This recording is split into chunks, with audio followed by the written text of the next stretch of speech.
ইসলামের ছেলে হাকিমুল বলছেন যে এতে ওনারা ওনাকে ফাঁসানো চুরির মধ্যে ইনভলভ। আর আমি হাকিমুল ইসলামের কথা বলছি, খোঁজ নিয়ে দেখুন তো শওকত মোল্লা আপনারা বাবাকে গ্যারেজ করিয়ে দেয়নি তো?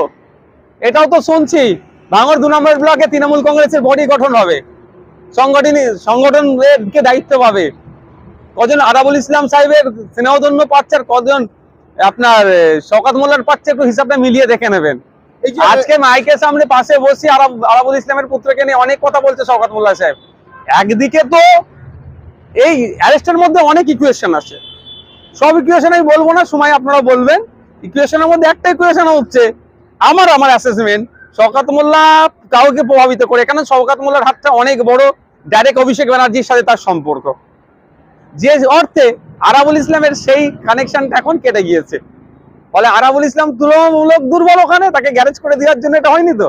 এই যে সামনে লোকসভা ভোট আসছে, আপনি বলেছেন ডাবের ওনাদের প্রতিদ্বন্দ্বিতা করবেন, আরাবুলের নামে যে মামলা আছে আপনার নামে আমরা শুনতে পাচ্ছি সেই মামলা আছে, এবং কানা ঘুষও শুনতে পাচ্ছি, ভোটের কাছাকাছি আপনাকেও গ্রেফতার করতে পারে। দেখুন আমি ওই বিষয়ে ভয় খাই না, একটা কথা বলি, আমাকে একবার অ্যারেস্ট করেছিল, আমি সময় না পাওয়ার ফলে আমি আমার দাঁতের ট্রিটমেন্ট করতে পারিনি। যখন অ্যারেস্ট করেছিল একটা দাঁতের ট্রিটমেন্ট করে নিচ্ছি, দেখুন আর একটা অর্ধেক আছে, এবার যদি অ্যারেস্ট করে এটা পুরোপুরি ট্রিটমেন্ট করিয়ে নেবো। মানে 1 বছর ধরে সময় পাইনি, ট্রিটমেন্ট অর্ধেক হয়ে রয়ে গেছে, আর অর্ধেকটা ট্রিটমেন্ট করাতে, এবার যদি অ্যারেস্ট করে ট্রিটমেন্ট করিয়ে নেবো। সে তো প্রশ্ন থেকে যাচ্ছে, একাধিক বিষয় আছে, বললাম অনেক ইকুয়েশন আছে অ্যারেস্টের মধ্যে। তবে অনেক ইকুয়েশনের মধ্যে একটা ইকুয়েশন হচ্ছে আরাবুল ইসলামের যারা পন্থী আছেন সেখানে শওকত মোল্লা সাহেবরা সেই জায়গাটাকে পুরো হয়তো ঘেরতে পারছিল না, সেই জন্য ওনাকে গ্যারেজ করে দিয়ে শওকত মোল্লা সাহেব এক ছত্র তার ক্ষমতা কন্ট্রোল করবে বলে ওই তোলা বই যা হ্যান গুলো সব নিজের হাতে রাখবে বলে ওটা হতে পারে। এদিকে আমরা দেখছি যে 82 জনের মামলা এখনো হাইকোর্টে ঝুলে আছে, আরাবুল ইসলাম পঞ্চায়েত সমিতির সদস্য 2 নম্বরের, এই জায়গায় ভাঙড়ের উন্নয়ন তো বিস্ফোরণ চলে। দেখুন ব্যাপারটা হচ্ছে 82 জনের যে মামলা আছে সেটার জন্য উন্নয়ন আটকে নাই, তারা তো বোর্ড গঠন করেছে, বোর্ড ফরমেশন করেছে। হ্যাঁ, আরাবুল ইসলাম সাহেব যে জায়গা থেকে নির্বাচিত হয়েছিলেন জোর করে হোক আর নেওয়াতে প্রশ্ন থেকে যাচ্ছে, তারপরেও সহসভাপতি আছে, বিধায়ক আছে, বিডিও আছে, উন্নয়নের পথে চলবে। অ্যাকচুয়ালি কি উন্নয়ন করতে চায় রাজ্য সরকার? শুধু ফানুস উড়াতে যায়, উন্নয়নের প্রকৃত অর্থে উন্নয়ন করতে চায় না।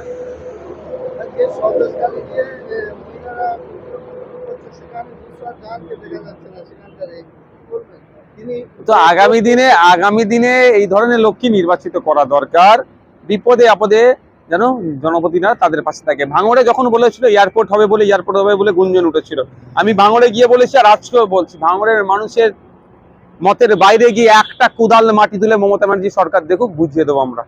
জনপ্রতিনিধি মানুষ ভোট দিয়েছে, তাদের পাশে থাকবো।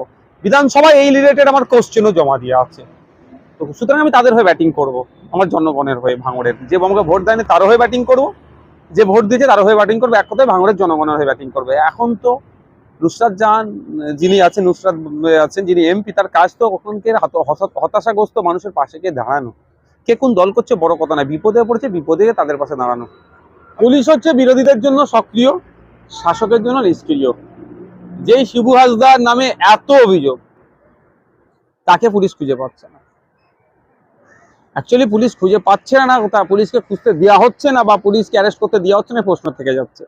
কারণ দেখুন তো এই কজন, এই শাহজাহান, শিবু, আরো একজনের নাম বলছে, তাকে অ্যারেস্ট করেছে, উত্তম সর্দার, এদের যোগসাজকে ওখানে এই অস্থিরতার পরিবেশ তৈরি করে রেখেছিল। যে অন্যায় সংগঠিত হচ্ছে এদের যোগসাজকে হচ্ছে পুলিশের একটা অংশের মদত নিয়ে। আজকে এরা তৃণমূল কংগ্রেসের ওখানে তারা ভোট করাতো, ওই লোকসভারও ভোট করাতো। সুতরাং তাদেরকে যদি গ্যারেজ করে দেয় সবাইকে, তাহলে ভোটটা কে করাবে? তৃণমূল কংগ্রেস পরাজয় হবে। আর এদের তো ভোট ছাড়া এদের কিছু বোঝে না। উত্তম সর্দারকে ধরলো, সাসপেন্ড, সন্ধ্যায় গ্রেফতার, আবার 6 বছরের জন্য সাসপেন্ড করেছে। আরাবুল ইসলামেরও আমরা শুনেছিলাম সাসপেন্ডের ব্যাপারে, কিছুদিন পরে তাকে আবার কি করেছে, ফিরিয়ে নিয়ে এসেছে। এখন উত্তম সর্দারের ক্ষেত্রে কি হয় দেখা যায়। সন্দেশখালী একটি দ্বীপ, চারদিকে নদী, সেই জায়গায় কোনো বিরোধী দলকে যেতে দেওয়া হচ্ছে না, কোনো স্বেচ্ছাসেবী সংগঠনকে যেতে দেওয়া হচ্ছে না। কামধনির প্রতিবাদ এবং মৌসুমী কলগিজি তাদেরকেও 2 জনকে যেতে দেওয়া হয়নি। অথচ আমরা শুনতে পাচ্ছি এলাকার মানুষ অভিযোগ করছে মিডিয়া, সোশ্যাল মিডিয়ার মাধ্যমে, যে যারা এই বিরোধিতা করেছিল, যারা এই সেদিনে আন্দোলন সংগঠিত হয়েছে, তাদের বাড়ি পুলিশ প্রশাসন নিয়ে তৃণমূল নেতারা তাদের উপর অত্যাচার করছে। এটা বিভিন্ন জায়গায় হয়ে থাকে, আমরা তো প্র্যাকটিক্যালি আমাদের মতো অভিজ্ঞতা আছে। ভাঙড়ে দেখেছি তো, 144-এর নাম করে ওখানকার লোকাল বিধায়ককে যেতে দিচ্ছে না, আর শওকত মোল্লা আর আবুল সাহেবের ওখানে দাপিয়ে বেড়াচ্ছেন, প্রকাশ্য মিটিং করছেন, আপনার ইনডোর মিটিং করছেন, বিভিন্ন বড় বড় কথা বলছেন, ডায়লগবাজি করছেন, আর পুলিশকে দিয়ে তারা ওখানে গিয়ে উত্তপ্ত করাচ্ছেন সাথে নিয়ে। সন্দেশখালী এটাই জানবেন, যেখানে বিরোধীদের সহ সমাজকর্মী যারা সমাজসেবীদের সেখানে যেতে দিচ্ছে না, জানবেন ওখানে কিছু একটা হচ্ছে। যদি শাসক পরিষ্কার থাকে তাহলে ওপেন টু অল করে দিক না, যাক না মানুষ যে দেখে। যদি কেউ গিয়ে ওখানে ওদেরকে প্রভোগ করে তাদের বিরুদ্ধে ব্যবস্থা নেওয়া হোক। আমরা 2011 সালের আগে দেখেছিলাম রাজ্যের বর্তমান মুখ্যমন্ত্রী তৎকালীন বিরোধী নেত্রী ছিল, বিভিন্ন জায়গায় কোনো কিছু হলে একদম পশ্চিমবাংলাটাকে মাথায় তুলে দিত। রিজওয়ান কাণ্ড, তাপসী মালিক কাণ্ড ছাড়া আরো বিভিন্ন কাণ্ড উনি শিরোনামে ছিল। কিন্তু আজকে সন্দেশখালীর যে মহিলারা যে অভিযোগগুলো করছে, যে ল্যাঙ্গুয়েজ গুলো ব্যবহার করছে, সেগুলো সত্যি আমাদের বলতে মানে খারাপ লাগছে। কি বলবেন? বলতে খারাপ লাগছে, শুনতেও খারাপ লাগছে। তার থেকে বড় কথা এইগুলো শুনতে হচ্ছে কেন আমাদেরকে, তাই মহিলাগুলো বলছে কেন, এটা নিয়ে আজকে আমাদের বিবেচনা দরকার। বছরের পর বছরে বাজেট বাড়ছে, শিশু মহিলাদের সুরক্ষার জন্য বাজেট বাড়ছে, প্রকৃত অর্থে শিশু আর মহিলারা সুরক্ষিত আছে তো, এটা প্রশ্ন থেকে যাচ্ছে। এর প্রশ্ন যখনই আমরা করছি, আমরা বিজেপির দালাল হয়ে যাচ্ছি, আমরা মুসলমানদের দল হয়ে যাচ্ছি, আমরা আরবান নকশাল হয়ে যাচ্ছি, আমরা বিভিন্ন ভাবে হয়ে যাচ্ছি। অবশেষে ভাঙড়ে আরাবুল ইসলামকে গ্রেফতার করলো। আরাবুল ইসলামের চুনোপটি, আরাবুল ইসলাম জাস্ট প্ল্যাটফর্ম দিয়েছিল, ওরা এসে গুন্ডামি মস্তানি করেছে। মূল হোতা শওকত মোল্লা, যার নেতৃত্বে এই অশান্তি সংগঠিত করেছিল পঞ্চায়েত নির্বাচনে, বাইরে থেকে লোক গুন্ডা মস্তানি অবৈধ অস্ত্র শস্ত্র নিয়ে এসে ভাঙড়কে উত্তপ্ত করেছিল আরাবুল ইসলামের সহযোগিতা নিয়ে শওকত মোল্লার নেতৃত্বে। শওকত মোল্লাকে অ্যারেস্টের দাবি করছে। সেই শওকত মোল্লা এবং আরো শেষ প্রশ্ন করবো, ইন্ডিয়ার জোটে পিন্ডি চটে গেছে। আমরা দেখলেন যে মাননীয় নামকরণ করলো ইন্ডিয়া, সেই মাননীয় বলছে সব থেকে বড় শরিক দল তাকে বলছে 40টার বেশি সিট পাবে না, এবং উনি একা পশ্চিমবাংলায় লড়ার ঘোষণা দিয়েছে। ওটা ওই আইএনডিআই জোটে যারা আছে, আইএনডিআই জোটের মধ্যে যারা আছে তারা বুঝবে, ওটা আমরা নেই। তবে একটা কথা আমি শুরুর দিন থেকে বলে আসছিলাম, শেষ পর্যন্ত অপেক্ষা করুন এই জোটে কতজন থাকে আর কতজন বেরিয়ে যায়। এবং সাথে এটাও বলেছিলাম যে তৃণমূল কংগ্রেস কোনোদিন চাইবে না কেন্দ্রের বিজেপি দুর্বল হোক, তৃণমূল কংগ্রেস সবসময় চাইবে কেন্দ্রের বিজেপি শক্তিশালী থাকুক। কেন্দ্রের বিজেপি শক্তিশালী থাকলে এই যে 30% মতো 27% মতো যে ভোট ব্যাংকটা পকেটে নিয়ে ঘোরে, বিজেপির ভয় দেখিয়ে সে ভোট ব্যাংকটাকে পকেটে রাখতে পারবে।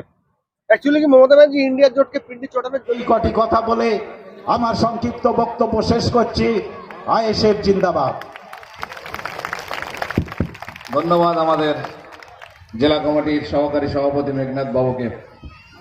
বঞ্চিত বুকে বঞ্চিত ভাতা, বসে আছে অভিযান, ইয়াদের মাঝে নিতে হবে পথে, দিতে হবে অধিকার। সেই বঞ্চিত মানুষের মুক্তির সূর্য আমাদের সবার নেতা প্রিয় নওশাদ সিদ্দিকী ভাইজান, তানাকে আমাদের ডায়মন্ড হারবার ব্লকের পক্ষ থেকে মানপত্র দিচ্ছেন জেলা সহকারী সভাপতি। প্রথমে পড়ে শোনাচ্ছেন, তারপর ওনাকে দিচ্ছেন শাহাদাত শাহ।